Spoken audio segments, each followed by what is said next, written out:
Imagine losing your mother in a tragic accident, only to find out it wasn't an accident at all. It was murder, ordered by your own father. That's exactly what happened to Noemi. For 6 months, she stayed silent, pretending she didn't know the truth. But when she's forced into an arranged marriage with a ruthless Irish Mafia boss, her entire world is turned upside down. What happens when silence is no longer an option? Keep watching, because this true story will leave you speechless. Welcome to a world of untold stories and shocking truths. Some secrets change lives forever, and this one just might. Let's begin. Noemi Mancini never imagined her life would change in an instant. One moment, she was just another young woman, living in the safety of her home, and the next, she was staring at the wreckage of her mother's burning car. The smell of gasoline, the distant wail of sirens, the way the flames swallowed everything whole. It all played in her mind on repeat night after night. They said it was an accident, a terrible, unfortunate tragedy. The brakes failed. There was nothing anyone could have done. But Noemi knew better. She had seen the way her father reacted when he got the call. No grief, no shock. Just a slow, calculated nod before he turned away, already moving on to the next order of business. He hadn't even looked at Noemi, as if the death of his own wife was nothing more than an inconvenience. And then came the phone call. It was late at night. Noemi was walking past his office when she heard it, his voice cold and emotionless. It's done. She won't be a problem anymore. That was the moment everything clicked. Her father had ordered it.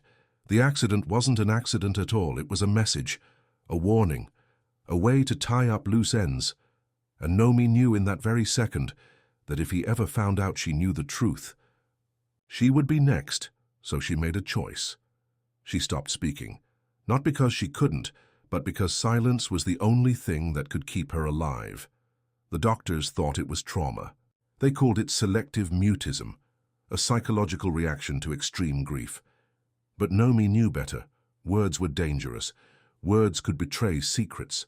Words could get her killed. For 6 months, she said nothing, not a single word, not to her father. Not to her brother, not even to herself when she was alone at night, staring at the ceiling, feeling the weight of her mother's absence like a hole carved into her soul. Her father never questioned it. In fact, he welcomed it, because a daughter who didn't speak was a daughter who couldn't accuse him, a daughter who couldn't demand justice, a daughter who couldn't fight back.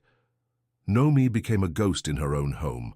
Her world was controlled, her movements monitored. There were guards at every entrance, cameras watching her every move. She wasn't allowed to leave without permission. Her phone was monitored, her messages were read, every conversation was overheard. The house was a prison, dressed in luxury. Her only freedom, a single morning. Coffee run. Every morning at exactly 8 a.m., she was allowed to leave the house escorted by one of her father's men to visit the same cafe. It was the one place where she could sit alone, even if only for a few minutes. A tiny escape, a moment where she could pretend that she wasn't trapped in a world she wanted nothing to do with. She would sit in the farthest corner, a book in her hands, a cup of coffee in front of her, letting the sounds of normal life surround her. Conversations she wasn't a part of, laughter she couldn't join in on. People who had no idea that just a few feet away, a prisoner was pretending to be free. But that morning something changed. She felt it before she saw it. A presence, strong, unyielding, watching her. She kept her eyes on her book, pretending not to notice. And then, a voice. Deep, smooth, dangerous. For you shouldn't keep such an obvious routine. Hasn't anyone ever told you that? Noemi's heart pounded in her chest. Slowly she lifted her gaze and locked eyes with a man she had never seen before.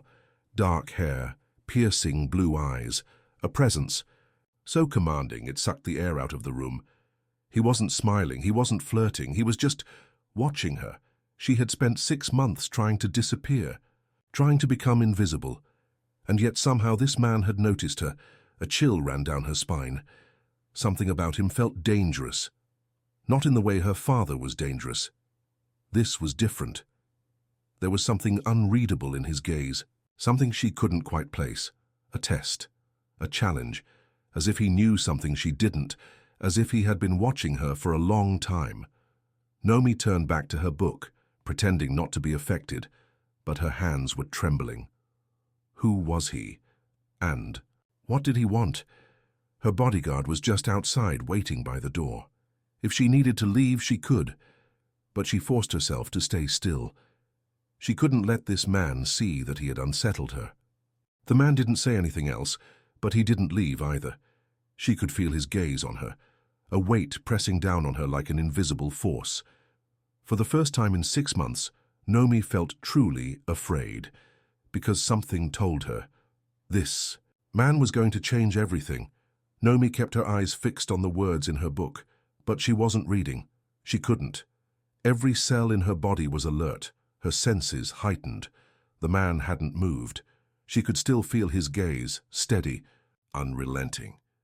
It was like a weight pressing down on her, demanding her attention. A voice inside her screamed, "Ignore him, stay silent, don't react." But another part of her, the part that had been locked away for 6 months, whispered something else. Who is? Noemi had spent every day trying to blend into the background. She took the same route, sat at the same table, followed the same routine, hoping no one would ever notice her.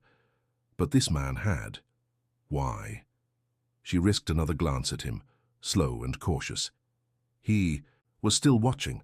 Dark hair, sharp jawline, piercing blue eyes that held an intensity she had never seen before. There was something about the way he carried himself, like he owned the space around him without needing to say a word. A man like that didn't go unnoticed, which meant if he was here, sitting just a few feet away from her, it wasn't by accident. Noemi's fingers tightened around her coffee cup. Every instinct told her to get up and leave, to run. But she couldn't, not without drawing attention, not without making him think she was afraid, and she refused to show fear. The man leaned forward slightly, resting his arms on the table. His voice, when he spoke again, was calm, amused. "You don't talk much, do you?"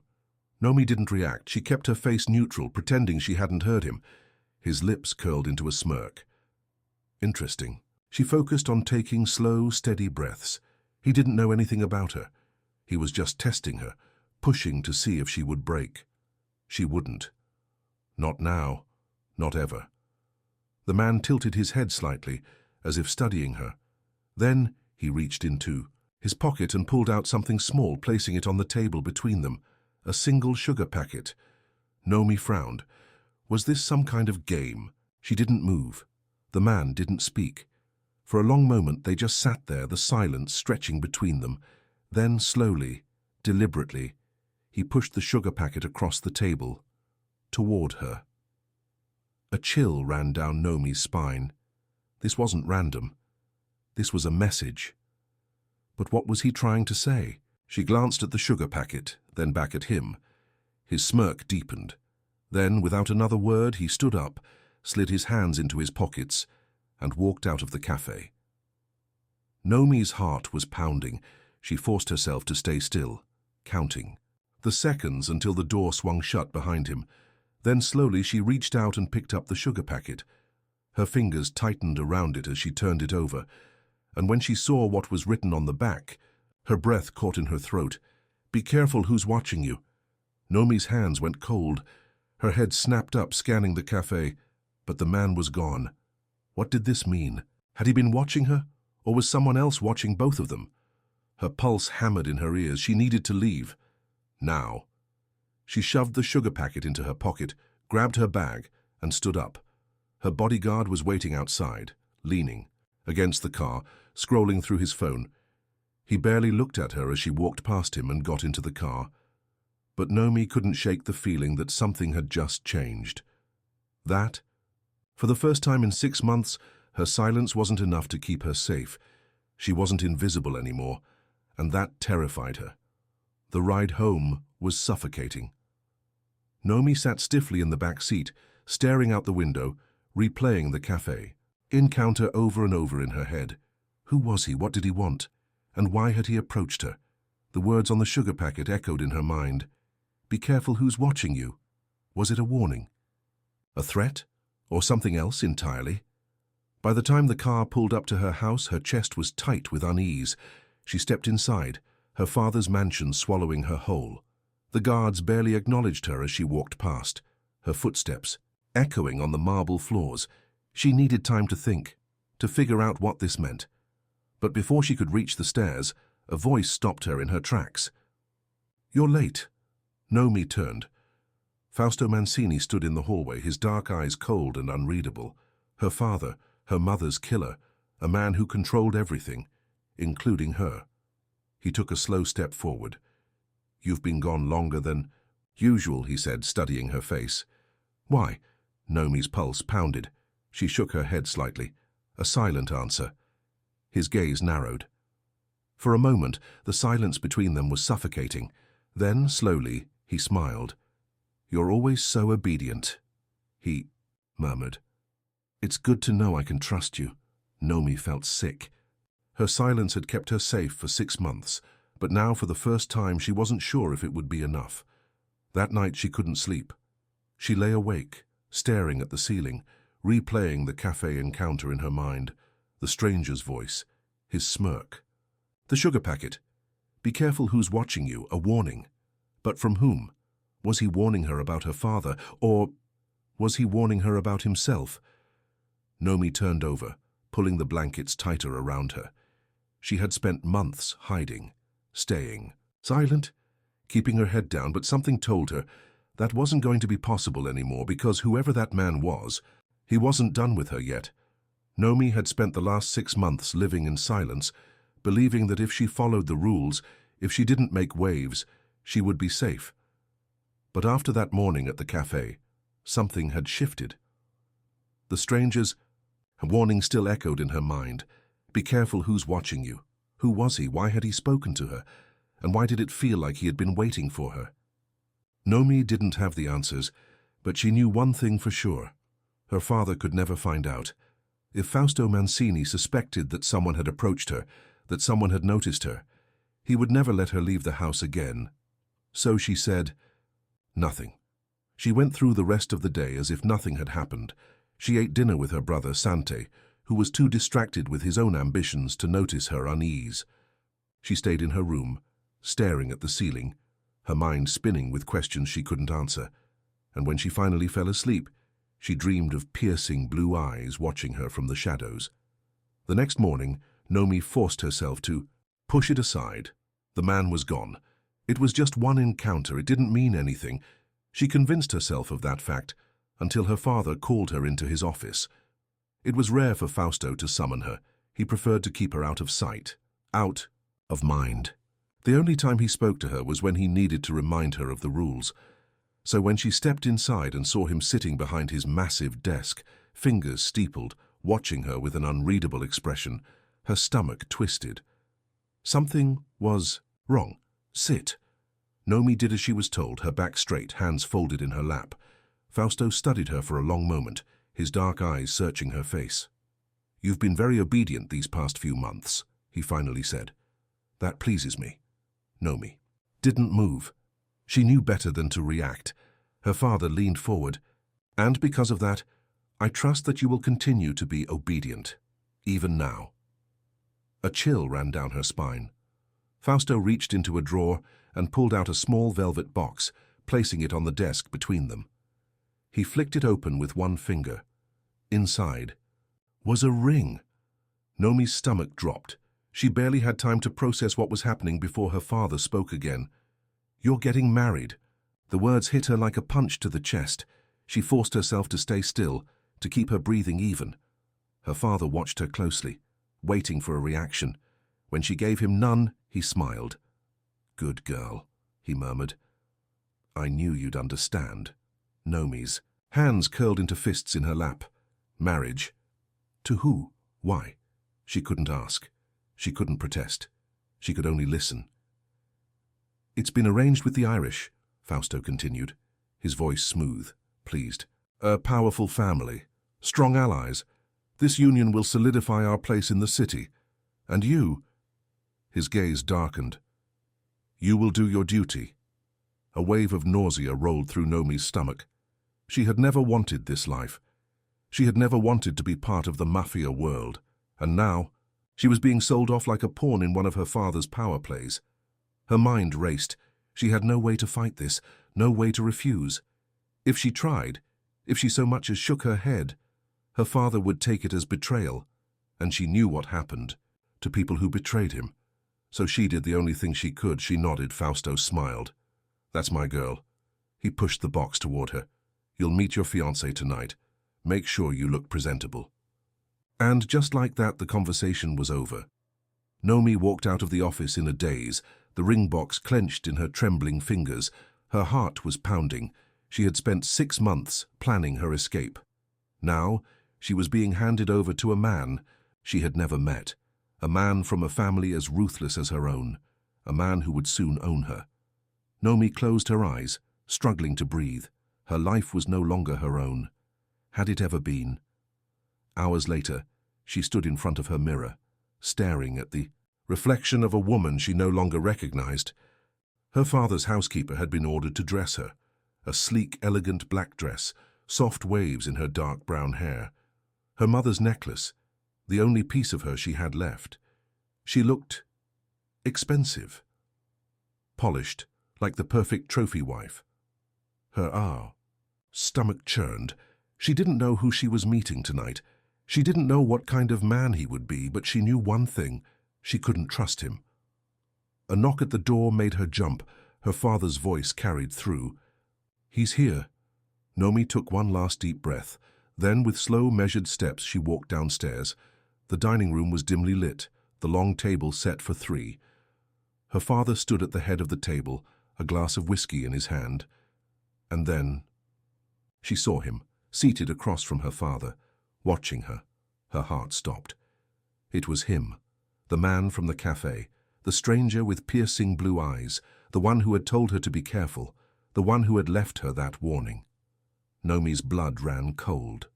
Her father gestured toward the chair beside him. "Sit, Noemi." She forced her legs to move, lowering herself into the chair, her body rigid. The man, her so-called fiancé, didn't look away. Up close, he was even more intense, dangerous, and when he finally spoke, his voice was calm, collected, like he had been expecting this all along.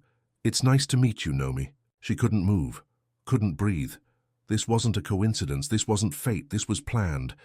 She had been trapped in a silent world for 6 months, and now she was being handed over to the one man who had seen through it.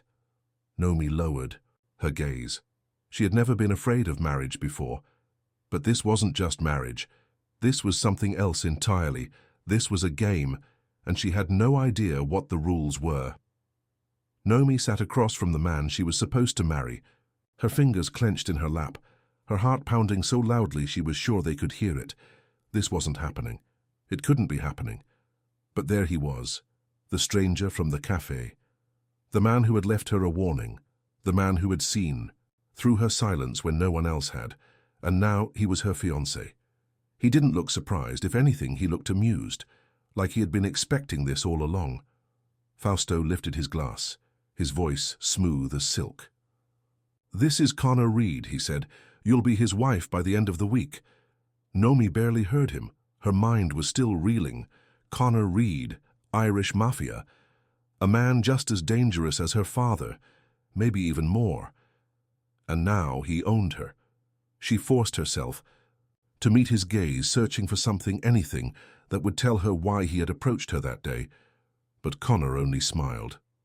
"She's quiet," he said, taking a sip of his drink. "I like that." Fausto smirked. "She knows when to keep her mouth shut. That's a valuable trait in a wife." Noemi swallowed the rage clawing up her throat. They were speaking about her like she wasn't even in the room, like she was an object being passed from one man to another. Her fingers curled into fists beneath the table. She had no choice but to go along with this. She knew that. But that didn't mean she had to like it. Connor set his glass down, tapping his fingers against the table.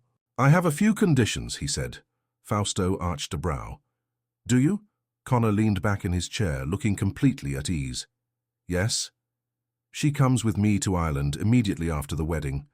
No delays, no family visits, no interference from you."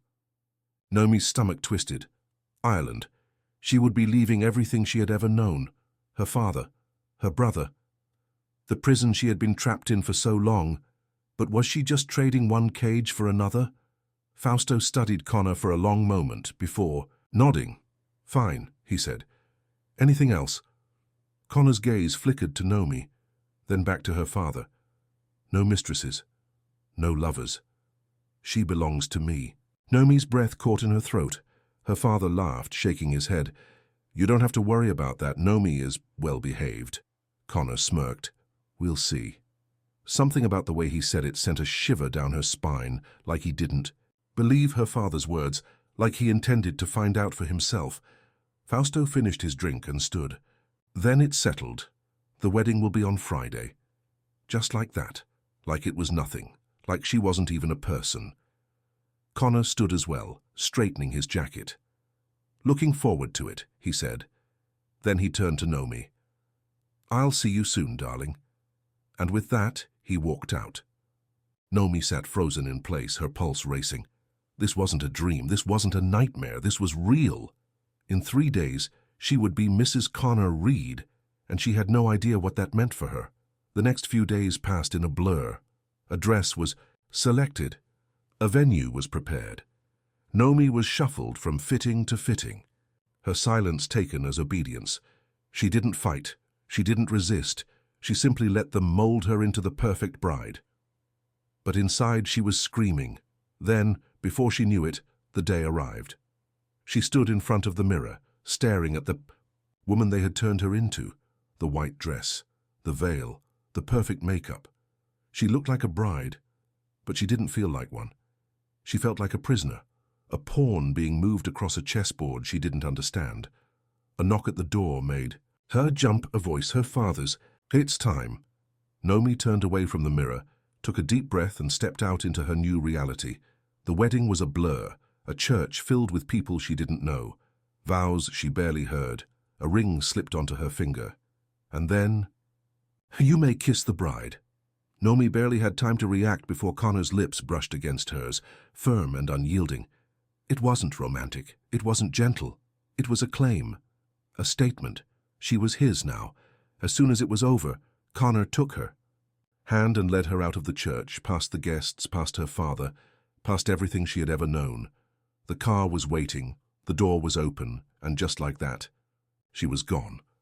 The plane ride to Ireland was silent. Noemi sat by the window, staring out at the clouds, her mind racing. She was married, to a man she barely knew, to a man who had warned her to be careful, to a man who now owned her. She turned her gaze to Connor, who was sipping whiskey, looking completely at ease, as if he hadn't just uprooted her entire life, as if he wasn't taking her to a place she had never been. He caught her staring and smirked. "Something on your mind, darling?" Noemi didn't respond. She couldn't. She didn't trust her voice. Connor tilted his head. "You really don't speak, do you?" Noemi looked away. Silence was her only weapon, and she wasn't giving it up. Not for him, not for anyone. Connor chuckled, swirling the amber liquid in his glass. "That's all right," he said. "I like a challenge." Noemi's fingers tightened in her lap, because something in his voice told her he wasn't going to let her stay silent forever. Noemi had been in Ireland for 2 weeks, but it felt like a lifetime. She had been taken from one prison and placed into another. Her father's house had been cold and suffocating, but at least she had understood the rules. She had known the dangers.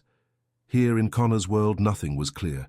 The mansion was massive, yet it felt as if the walls were closing in on her. Connor's men moved through the halls like shadows, their eyes always watching, their presence, a silent reminder that she wasn't free. She hadn't spoken a word since her phone call to Sante, and Connor hadn't mentioned it. But she knew he was waiting, watching, studying her. She could feel it every time he was in the room. She had expected anger, expected him to demand answers, but he didn't. Instead, he played a different game. Silence, patience, and that terrified her more than anything. Every morning, Connor would sit at the long dining table, sipping his coffee, flipping through the newspaper. "Sleep well, darling?" he would ask, his voice smooth, teasing. Noemi never responded, he never pushed, but she knew he was testing her, waiting to see how long she could hold out, waiting to see when she would break. And the truth was, she was already breaking. Because she knew she had to leave, she had to get out before it was too late. But how Sante had answered her call. But would he really help? Or had she made a mistake by reaching out at all? She spent the next few days watching, listening, learning. The mansion had security everywhere. Armed guards at the front entrance, cameras along the halls. The back garden had a high stone wall, impossible to climb. The only way out was through the front gates. And there was only one way she would get through them. A distraction, something big enough to make Connor's men look the other way. Something dangerous, something reckless. And she only had one chance to get it right. That night, she waited until the house was quiet, until the halls were dark, the guards at their posts outside. She slipped out of her room, moving carefully, her bare feet silent against the cold floors. Her heart pounded. One wrong move, and it would be over.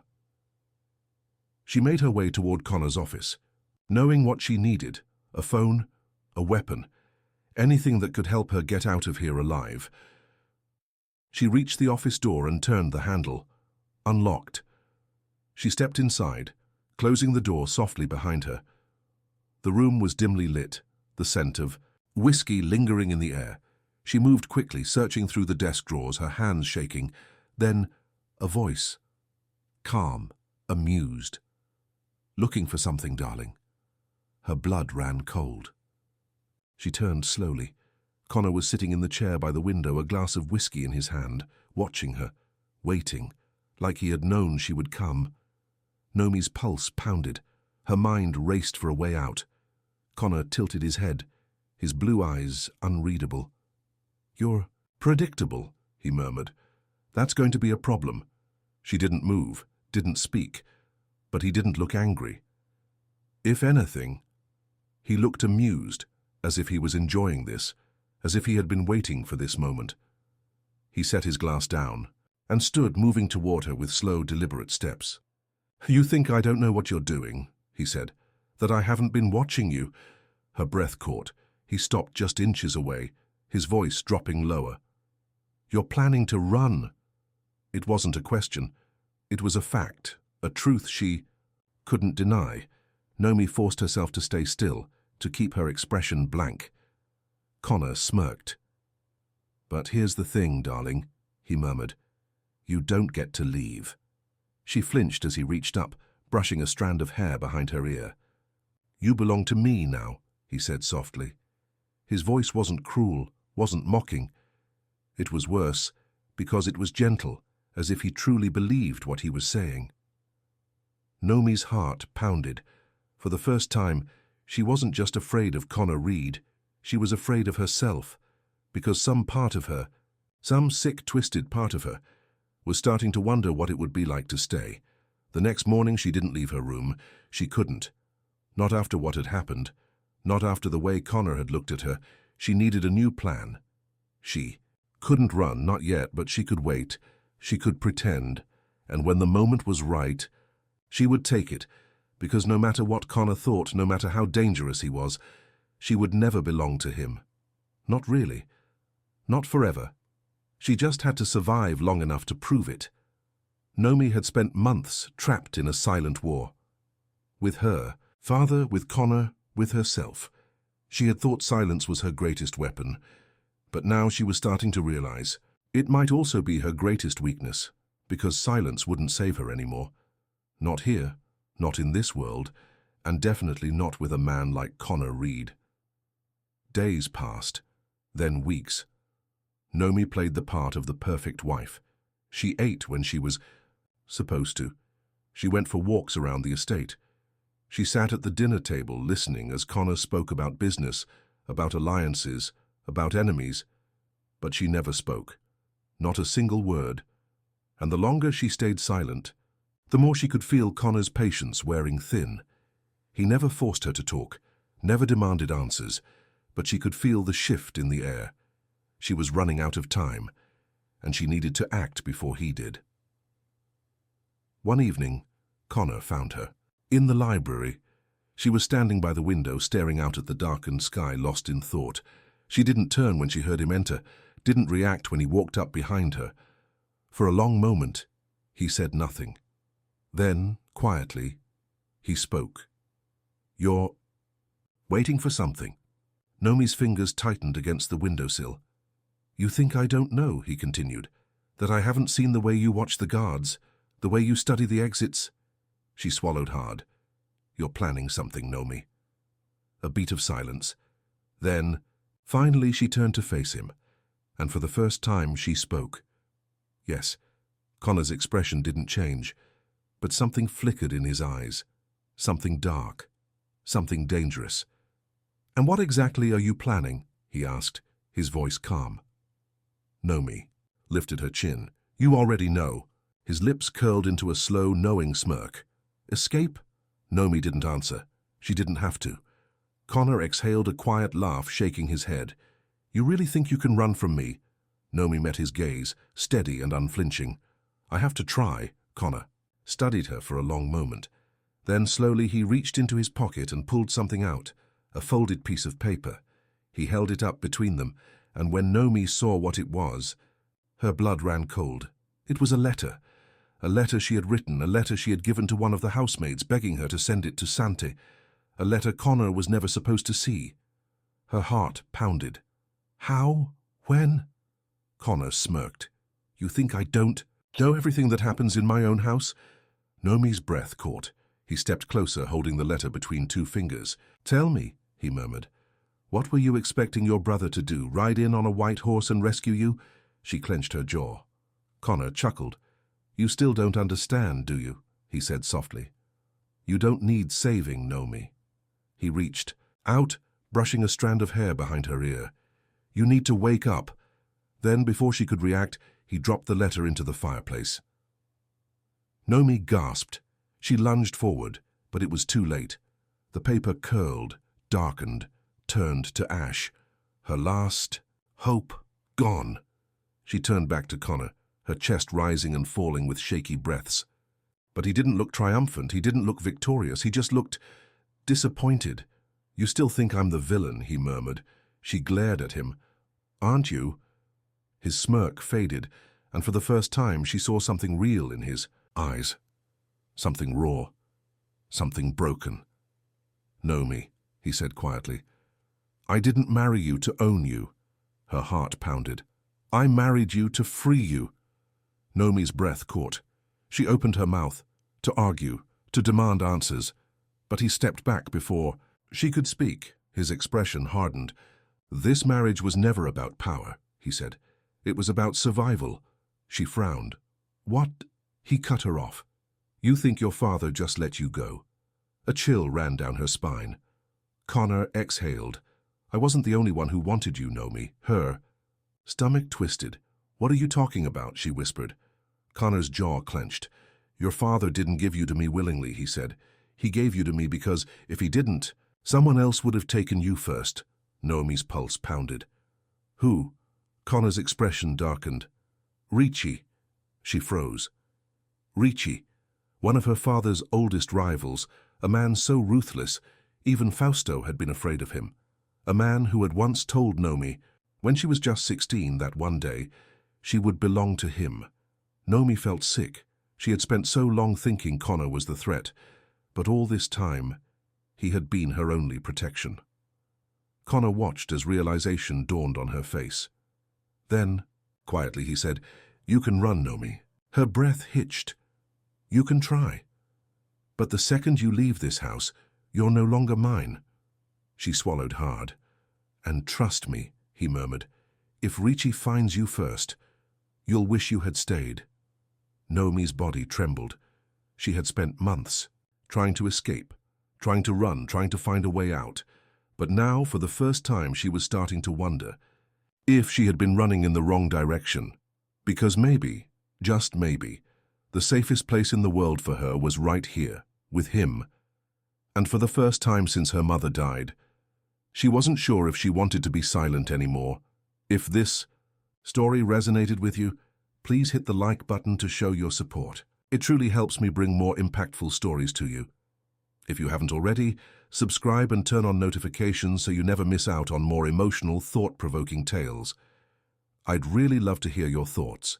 Comment below and share. What part of the story touched you most? or how it made you feel. Your feedback means the world and shapes the future of the channel. Thank you for being part of this community.